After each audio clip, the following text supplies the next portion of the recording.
Hello friends, स्वागत है आप सबका इस यूट्यूब चैनल पर और मैं हूं आपका Nemi sir. Class 12 current electricity का नेक्स्ट लेक्चर आज अपन स्टार्ट करने जा रहे हैं। जो सेल अपन पढ़ रहे थे उसी का नेक्स्ट टॉपिक है कॉम्बिनेशंस ऑफ सेल। तो चलिए स्टार्ट करते हैं। कॉम्बिनेशन ऑफ सेल, जैसे कि आप जानते हैं कॉम्बिनेशंस बेसिकली दो टाइप के होते हैं। नंबर फर्स्ट अपन पढ़ेंगे इसमें सीरीज कॉम्बिनेशन।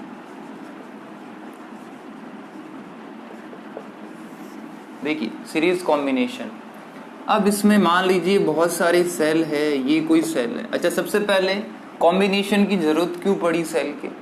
तो होता क्या है कि सेल, जैसे आप किसी मान लीजिए वॉल क्लॉक में आपने सेल लगाया, वो होता है 1.5 वोल्ट का।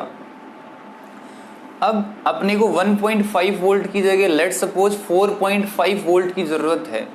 तो उसके लिए क्या करें? एक तरीका तो ये है कि 4.5 वोल्ट की डायरेक्ट बैटरी ले आइए आप, या इसके अलावा दूसरा अल्टरनेट तरीका क्या है कि 1.5 के 3 सेल को सीरीज में कनेक्ट कर दीजिए। तो जैसे ही 1.5 के 3 सेल्स को सीरीज में कनेक्ट करेंगे, वो टोटल आपको EMF या वोल्टेज दे देगा 4.5 वोल्ट का। कॉम्बिनेशन ऑफ सेल को दूसरा नाम दिया जाता है, इसको बैटरी भी बोल सकते हैं, क्योंकि एक से ज्यादा सेल जब भी कनेक्ट होते हैं, जैसे देखिए सेल का सिंबल ये होता है, ऐसे मैंने 2 सेल लगा दिए, ऐसे मैंने 3 सेल लगा दिए, तो ये एक बैटरी बन गई आपकी। So this is the symbol of battery, this is the symbol of single cell. तो ऐसे सबसे पहले अपन पढ़ने जा रहे हैं सीरीज कॉम्बिनेशन। तो जैसे इसको कंबाइन करेंगे, वो काम आ सकता है आपका टॉर्च के अंदर, वो काम आ सकता है आपके मोबाइल के अंदर, वो काम आ सकता है ऑटोमोबाइल्स के अंदर। तो इन सब में इसका यूजेस होता है। तो सबसे पहले सीरीज कॉम्बिनेशन, तो ये सेल नंबर फर्स्ट लिया, लेट सपोज इसका EMF है E1। अब अपन ने पढ़ा है कि सेल के साथ उसका इंटरनल रेसिस्टेंस भी होता है। मान लिया इसका इंटरनल रेसिस्टेंस है R1। सेकेंड सेल कनेक्ट करा, फिर उसका internal resistance, third cell connect करा, फिर इंटरनल रेसिस्टेंस। ऐसे करते करते अपन ने n नंबर ऑफ सेल्स यहाँ पे ले लिए। तो पहले स्टडी कर लेते लेट्स सपोज 3 सेल की। अब यहाँ पर अपने को पता ही एक्सटर्नल रेसिस्टेंस कनेक्ट करते हैं, जो कि अपन ने लिया था capital R। Okay, external resistance यहाँ पे कनेक्ट कर लिया कैपिटल R।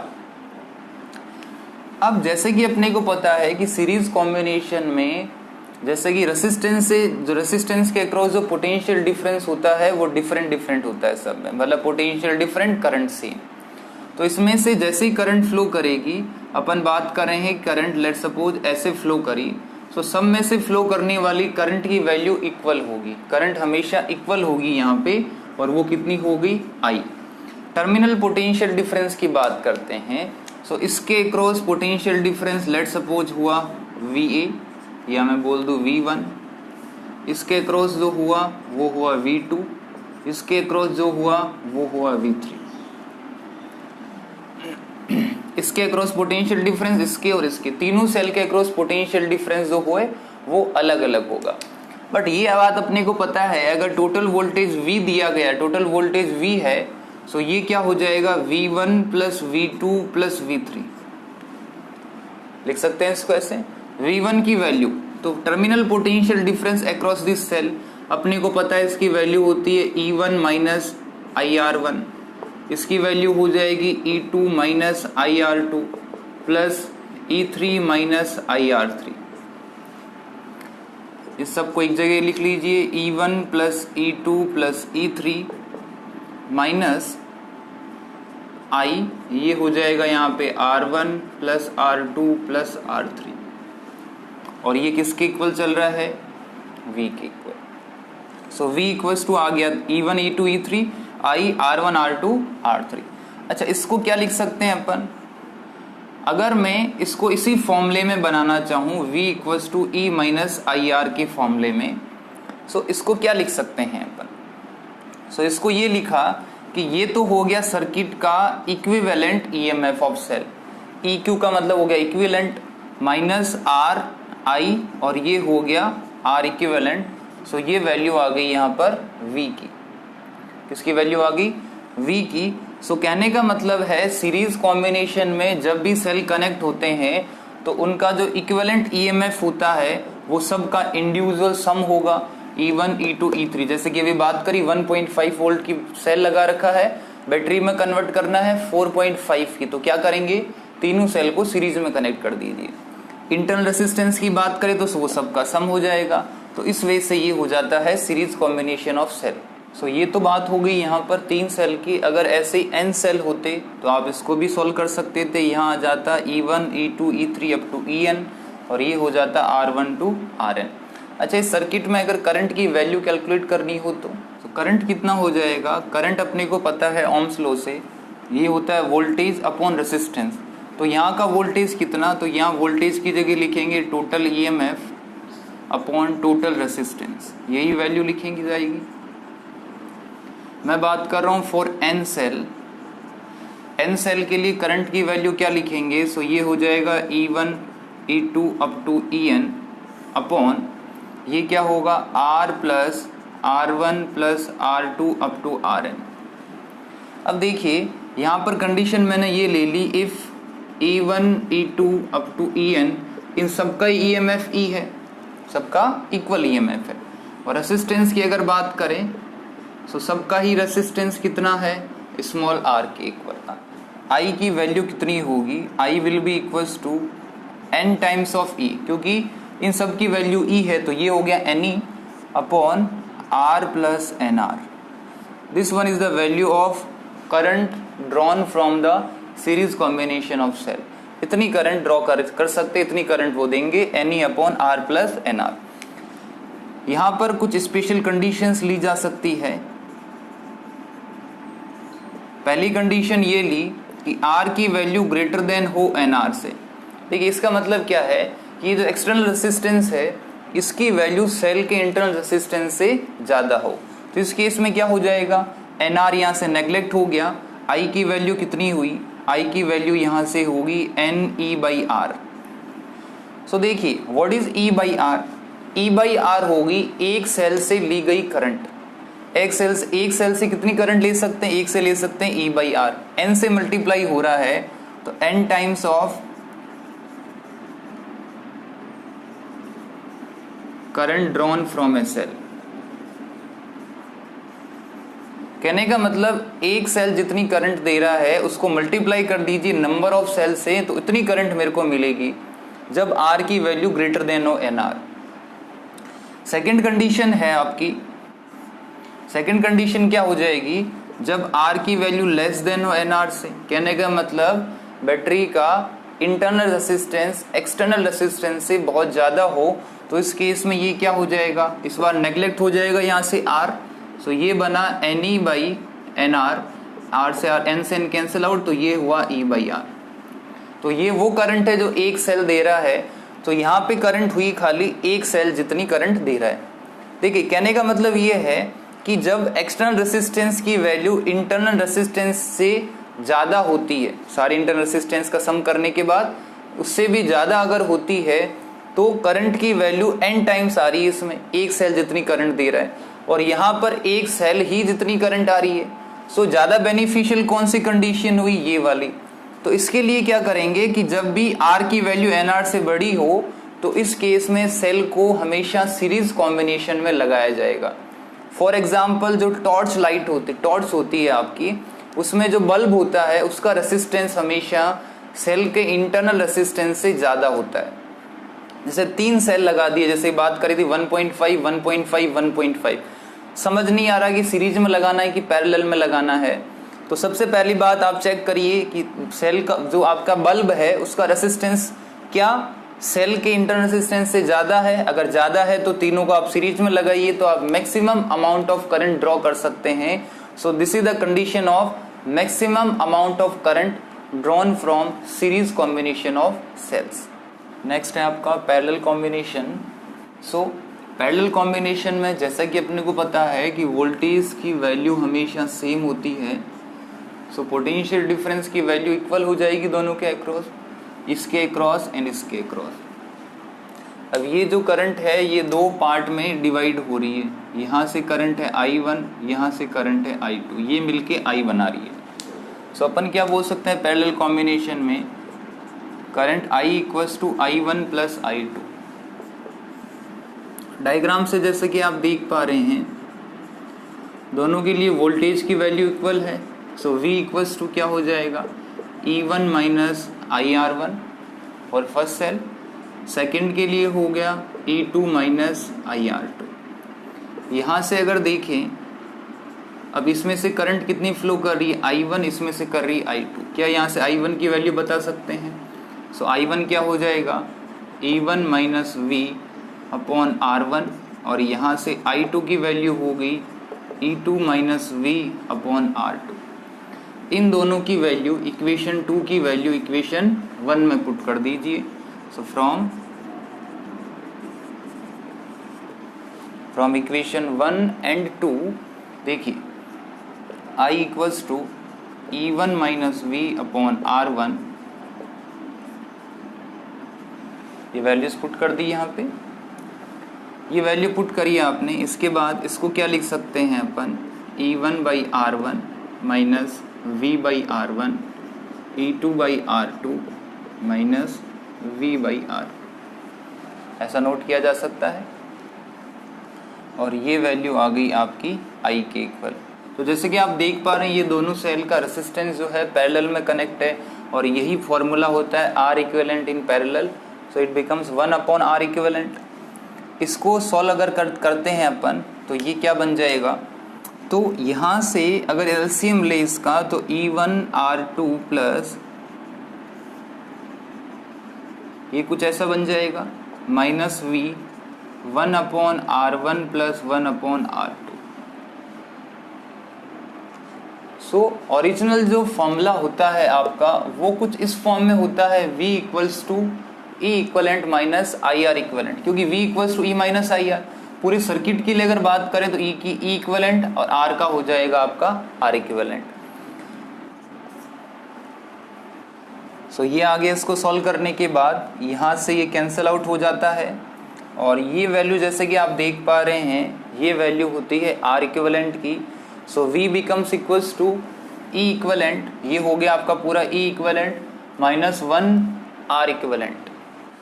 इसको अगर सिंप्लीफाई करके लिखें तो E इक्वलेंट कितना था, E1 R2 plus E2 R1 upon R1 plus R2। एक इस फॉर्म में लिख सकते हैं या फिर इसको ऐसे लिख सकते हैं E1 by R1 plus E2 by R2। अगर बात करें R इक्वलेंट की सो R इक्वलेंट इक्वल्स टू ये था आपका R1 R2 upon R1 plus R2। ये N सेल अगर होते तो I की वैल्यू में यहाँ पे क्या लिखता, I इक्वल्स टू ये हो जाता total EMF upon total current, sorry total resistance. Total EMF कितना होगा, अब यहाँ पर आपको ये समझना पड़ेगा कि टोटल EMF कितना है। तो यहाँ पर देखिए सबसे पहले E इक्वलेंट की वैल्यू कितनी है, इसमें अपन ने ये मान लिया कि E1 equals to E2 equals to EN equal to E, इन सब की वैल्यू E के इक्वल है। R1 R2 इन सब की जो वैल्यू है वो है इंटरनल रेसिस्टेंस R के इक्वल। सो ये E इक्वलेंट क्या बन जाएगा, सो यहाँ से अगर E इक्वलेंट में लिखूं तो देखिए ये बन गया 2ER अपॉन 2R, ये इससे कैंसिल आउट हुआ और इक्विवेलेंट की वैल्यू IE।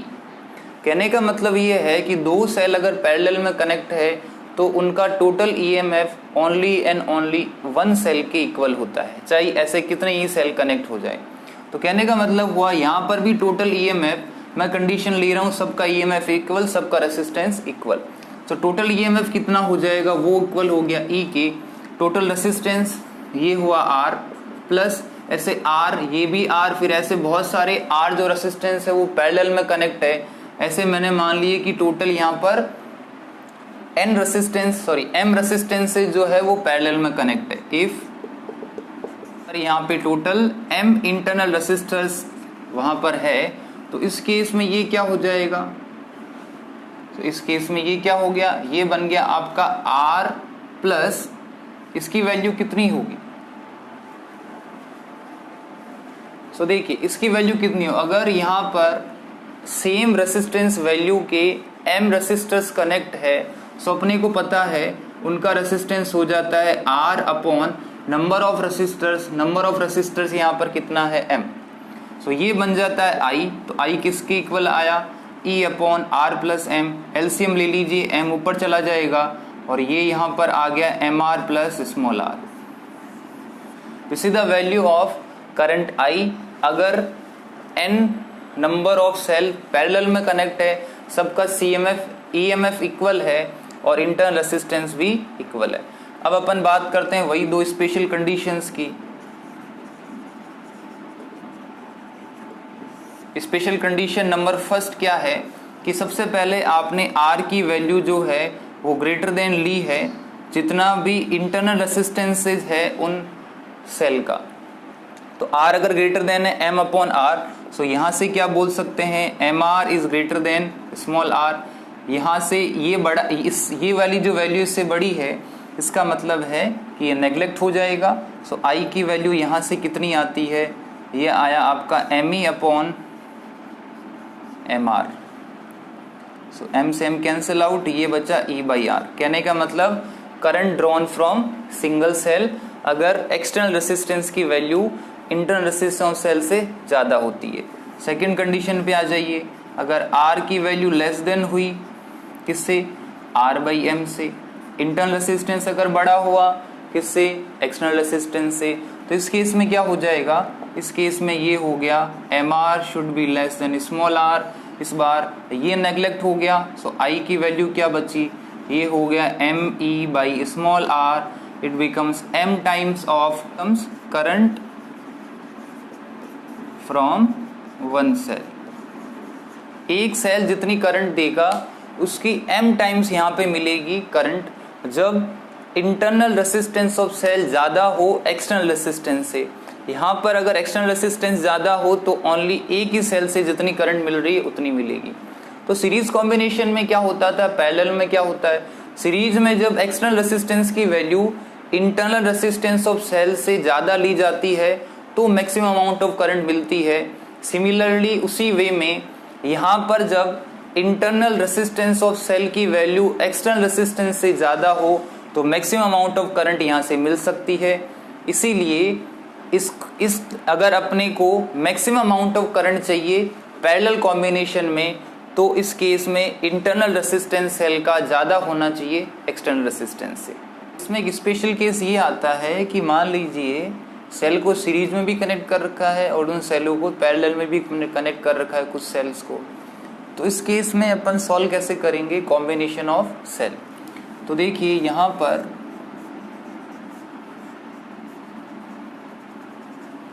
पर कुछ सेल है, EMF सबका मैंने इक्वल लिया है E, इंटरनल रेसिस्टेंस सबका इक्वल है R। ये यहाँ पर टोटल N सेल है जो कनेक्ट है। अब इसके साथ पैरेलल में एक और ब्रांच ऐसे ली मैंने, ऐसे ये ले लिए, ये इसका EMF भी E। ऐसे मैंने यहाँ पे टोटल लेट सपोज M रोज ले ली। M रोज का मतलब ये हो गया कि ऐसी जो ब्रांचेज है वो M टाइम्स है, इतने जो सेल है वो N टाइम्स है और इसके बाद यहाँ पे कुछ भी एक्सटर्नल रेसिस्टेंस R कनेक्ट कर रखा है। सो इस केस में करंट कैसे कैलकुलेट करेंगे, सो करंट इक्वल्स टू हो गया total EMF upon total resistance, ये वैल्यू लिखते हैं। तो टोटल EMF कितना हो जाएगा, देखिए सीरीज में EMF क्या होता था, तो अपन ने पढ़ा था EMF अगर सीरीज में कैलकुलेट करना है तो सारे सेल के EMF को ऐड कर दीजिए। सो यहाँ पर ऐड करा, सो ये बन गया आपका NE। पैरेलल में कोई फर्क नहीं पड़ता, कितनी भी ब्रांचेज हो एक ब्रांच का EMF ले लो वही हो जाता है पैरेलल में। सो ये हो गया आपका NE अपॉन टोटल रेसिस्टेंस। देखिए यहाँ पर अगर रेसिस्टेंस की बात करूँ इस सीरीज के लिए, सो ये रेसिस्टेंस हो जाएगा NR, क्योंकि R ऐसे रेसिस्टेंस N टाइम्स कनेक्ट है। वही R रेसिस्टेंस अगर M ब्रांचेज या M रोज में कनेक्ट है, सो अपन क्या लिखते हैं, उसके लिए लिखते हैं A का resistance upon number of resistance. Number of resistance हो गए M, A का कितना हो गया, A का हो गया NR, so it becomes NR by M plus external resistance कितना है यहाँ पर R। So current through the circuit will becomes equals to, ये हो जाएगा एलसीएम ले लीजिए MNE NR प्लस MR। अब ये कंडीशन होगी इन, जैसे इसको नाम दिया जाता है मिक्स ग्रुपिंग। मिक्स ग्रुपिंग का मतलब क्या हो गया, इसमें सीरीज और पैरेलल दोनों में ही कनेक्ट हो। सो अब यहाँ पर अगर मेरे को कंडीशन चाहिए मैक्सिमम करंट की, फॉर मैक्सिमम करंट ये क्या हो जाएगा, अगर इसकी वैल्यू मैक्सिमम हो तो ये मिनिमम होना चाहिए, इसकी वैल्यू मिनिमम होनी चाहिए। इसकी वैल्यू मिनिमम कब होगी, देखिए मैथ्स की एक प्रॉपर्टी यहाँ पे लगाई है, अपने को मैक्सिमम करंट चाहिए तो इसके लिए इसका मिनिमम होना जरूरी है। ये जो आपको दिख रहा है इसकी वैल्यू मिनिमम होनी जरूरी है। इसको मिनिमम करने के लिए सबसे पहले इस मैथमेटिकल फॉर्म में लिखा, ये हो जाएगा a माइनस बी का होल स्क्वायर। तो a माइनस बी का होल स्क्वायर, इससे रूट हट गया यहाँ से और ये इससे ये कैंसिल आउट हो जाएगा। तो अब यहाँ पर स्क्वायर की वैल्यू कभी भी जीरो नहीं होती, तो इसको मिनिमम स्क्वायर की वैल्यू हमेशा पॉजिटिव ही होती है। जैसे यहाँ रूट के अंदर स्क्वायर लगा हुआ है, इस पूरे की वैल्यू हमेशा कैसी होगी, पॉजिटिव वैल्यू। सो इसको मिनिमम करने के लिए फॉर NR प्लस MR, ये मिनिमम होने के लिए इसकी वैल्यू जीरो होनी जरूरी है। तो ये हो गया रूट के अंदर NR माइनस रूट के अंदर MR, it should be equals to zero. इसका मतलब हुआ NR equals to MR, let's it means N upon M equals to, it means इसका मतलब क्या हो गया, small r upon capital R should be equals to M by N। This is the condition of maximum current in mix grouping. कहने का मतलब ये है कि जब सेल का एक्सटर्नल रेसिस्टेंस उन सारे सेल के इंटरनल रेसिस्टेंस के इक्वल हो तो उन सब सेलों को मिक्स ग्रुपिंग में कनेक्ट किया जाता है। इलेक्ट्रिक एनर्जी का मतलब क्या है, तो देखिए यहाँ पे कोई भी रेसिस्टेंस है, यहाँ पे कोई भी सेल कनेक्ट कर रखा है, ये एक्सटर्नल रेसिस्टेंस हो गया आपका R। अब ये कोई भी एक क्लोज सर्किट आपको दे रखा है, ठीक है। तो इलेक्ट्रिक एनर्जी का मतलब क्या होता है कि जैसे ये जो सोर्स ऑफ EMF, इसको नाम दिया जाता है source of EMF। Source of EMF जो होगा, इस कंडक्टर के अंदर जो भी चार्जेस प्रेजेंट है उनको एनर्जी प्रोवाइड करते हैं। अब इसने यहाँ से एनर्जी दी, ये जो एनर्जी है इस पूरे क्लोज सर्किट में कंजप्शन हो जाएगा उसका, और उसी को नाम दिया जाता है electric energy. So electric energy is the energy supplied by source of EMF to maintain current in a circuit. यहाँ से कितनी अपन ने एनर्जी सप्लाई की सोर्स ऑफ EMF से, जिससे कि करंट पूरे सर्किट में मेंटेन हो पा रही है, उसको नाम दिया जाता है इलेक्ट्रिक एनर्जी। अच्छा, अब ये एनर्जी सप्लाई है, इसको ये भी बोला जा सकता है it is the work done. Work done कौन करेगा, work done by source of EMF। ये कितना वर्क कर रहा है, तो क्या इसका वर्क निकाला जा सकता है, वर्क इक्वल्स टू होता है charge into potential. Let's suppose इसमें चार्ज प्रोड्यूस हुआ Q, इसका जो चार्ज है जिसको ये एनर्जी प्रोवाइड कर रहा है उस चार्ज की वैल्यू है Q, और पोटेंशियल डिफरेंस यहाँ हो गया V। सो ये W इक्वल्स टू कितना आ गया, QV। सो यहाँ पे कंफ्यूजन नहीं हो तो यहाँ पे V भी ले सकते हैं, V is the potential difference of cell. So ये टर्मिनल पोटेंशियल डिफरेंस हो गया, तो work done equals to QV। Ohm's law use करा, V इक्वल्स टू होता है IR, Q इक्वल्स टू अपन ने पढ़ा है IT, Q equals to IT, इनकी वैल्यू यहाँ पुट कर दीजिए। So it becomes IT into IR। So W कितना हो जाता है यहाँ पर I स्क्वायर RT, और इसी वक्त को नाम दिया जाता है electric energy. So we can say that electric energy becomes equals to I square RT। क्या लिख सकते हैं, I स्क्वायर RT, और अगर ओम्स लॉ का यूज करें so it becomes E equals to V square upon R into T, या फिर E इक्वल्स टू, और इसकी जगह अपन क्या लिख सकते हैं, VI इंटू T। तो ये तीन फॉर्मूले आते हैं इलेक्ट्रिक एनर्जी के। कहने का मतलब देखिए क्या होता है कि यहाँ से किसी भी चार्ज को एनर्जी देगा यहाँ पे सोर्स ऑफ ईएमएफ। कितनी एनर्जी देगा? ये देगा QV। अब जैसे ही यहाँ पर आया, इस रेसिस्टेंस में से जैसे ही पास करेगा पोटेंशियल ड्रॉप हो जाता है, कहने का मतलब एनर्जी कंजप्शन हो जाएगी। घूम के यहाँ से यहाँ तक आएगा, तब तक इसके पास एनर्जी थी QV। जैसे इसमें से पास करेगा एनर्जी होगी 0। बेचारे के पास पहले एनर्जी मैक्सिमम फुल एनर्जी थी, अब यहाँ पर एनर्जी होगी 0। वापस एनर्जी को क्या करना है? इंक्रीज करना है, तो इसको यहाँ पर सेल के पास जाना पड़ेगा। अब जैसे ये यहाँ पर आएगा, फिर से इसने इसको एनर्जी दे दी कितनी? QV। फिर ऐसे सर्किट में चलता जाएगा, फिर इसमें से पास हुआ, फिर इसकी एनर्जी डाउन हुई 0, फिर बैटरी के पास जाएगा। तो ऐसे ये मेंटेन रहेगी पूरी current in the circuit. Maximum energy कितनी रहेगी? QV। पोटेंशियल ड्रॉप की वजह से एनर्जी हो जाएगी 0, और ये इसकी मैकेनिज्म होती है। इसी को बोला जाता है इलेक्ट्रिक एनर्जी कंजप्शन इन ए सर्किट। बात करें इसकी SI यूनिट की, तो इलेक्ट्रिक एनर्जी की SI यूनिट, जैसे कि आप जानते हैं एनर्जी की यूनिट जूल होती है, तो इसकी भी जूल होती है। अदर जो यूनिट की बात करें जो बहुत कॉमनली यूज की जाती है, वो होती है kWh। kWh is the unit kilo watt hour. ये कॉमर्शियल यूनिट भी बोल सकते हैं इसको। This is the commercial unit of electric energy. जो आपके इलेक्ट्रिसिटी के बिल आते हैं वो हमेशा kWh में मेजर होती है। घर के अंदर जो एनर्जी कंजप्शन होता है वो kWh में मेजर होता है। रिलेशन याद रखेंगे, 1 kWh इक्वल्स टू होता है 1 यूनिट, और 1 kWh के अंदर जूल की अगर बात करें ये होता है 3.6 into 10⁻⁶ joule. These are the relation between commercial unit of energy and SI unit of energy. So electric power को कैसे डिफाइन किया जाता है? तो ये क्या हो जाएगा? It is the energy consumption per unit time in electric circuit. तो P इक्वल्स टू हो गया एनर्जी कंजप्शन अपॉन टाइम। सो जैसे कि इलेक्ट्रिक एनर्जी के अपन ने कुछ फॉर्मूले पढ़े थे। फर्स्ट था I²RT। सो अगर T को इधर ले जाए तो E/T इक्वल्स टू हो गया I²R, और यहाँ से जैसे कि आप देख पा रहे हैं E/T की वैल्यू क्या है? P। सो पावर का फॉर्मूला यहाँ से आता है I²R। वैसे अगर देखें सेकंड फॉर्मूले से तो एनर्जी इक्वल्स टू आया था VI/T। सो E/T क्या हो जाएगा यहाँ से? VI। तो सेकंड फॉर्मूला बना यहाँ से VI। इसके अलावा E इक्वल्स टू क्या था?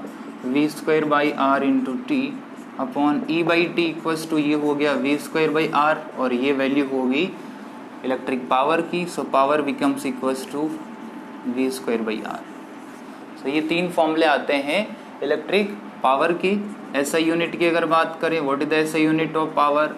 सो इट बिकम्स एनर्जी को हो जाता है जूल, जूल अपॉन सेकेंड, और इसी को नाम दिया जाता है वॉट। बट जनरली जो कॉमनली यूज यूनिट है वो होती है किलोवाट, 10⁻³ वॉट।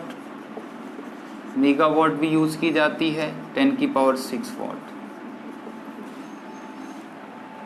अब सबसे इम्पोर्टेंट चीज ये है इलेक्ट्रिक पावर का रोल कहाँ पर है।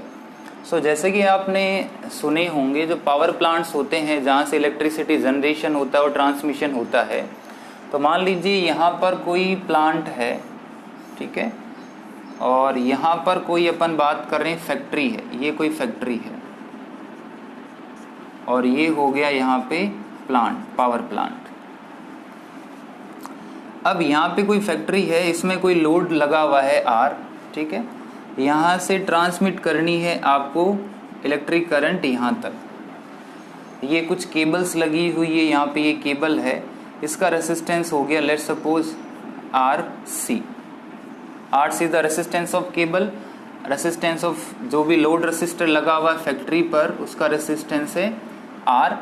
अपने को टोटल P पावर यहाँ से इसको ट्रांसमिट करनी है।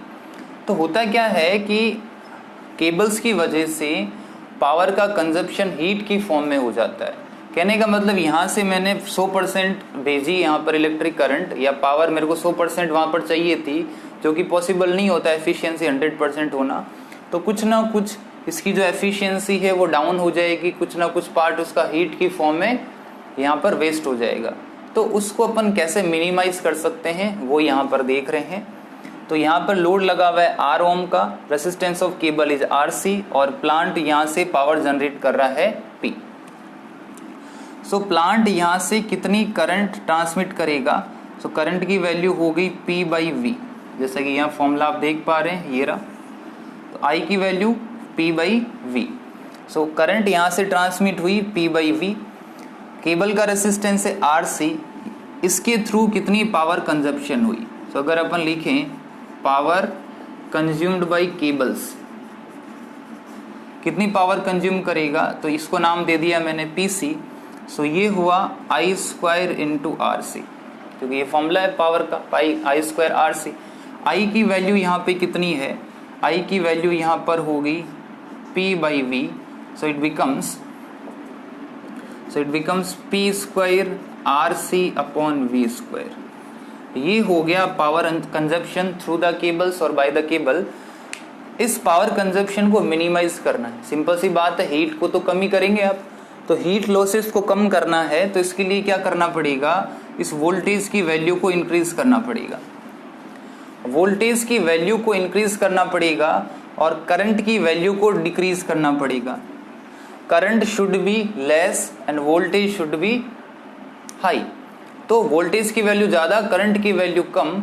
तो जब भी कभी भी आपसे ये पूछा जाए कि यहाँ इस प्लांट से किसी फैक्ट्री में अपने को क्या भेजना है, यहाँ पे इलेक्ट्रिक करंट सेंड करनी है, तो इस केस में क्या होगा, क्या करना पड़ेगा आपको? उसका वोल्टेज हमेशा हाई रखेंगे, करंट की वैल्यू कम रखेंगे। अब वोल्टेज हाई होने के बाद क्या हो? वोल्टेज तो हाई हो गया, फिर उस वोल्टेज को डायरेक्ट अपन यूज नहीं कर सकते। जैसे कि घर में बात करें, वोल्टेज की जरूरत होती है 220 से 230 वोल्ट तक, तो वो 220 से 230 वोल्ट कैसे वापस कन्वर्ट होगा, उसके लिए यूज किया जाता है ट्रांसफॉर्मर्स, जो कि आगे अपन डिटेल्स में पढ़ेंगे। तो ट्रांसफॉर्मर उस हाई वोल्टेज को लो वोल्टेज में कन्वर्ट कर देता है। बट हाई वोल्टेज भेजा क्यों जाता है? उसका एक ही रीजन है, पावर कंजप्शन को कम करने के लिए।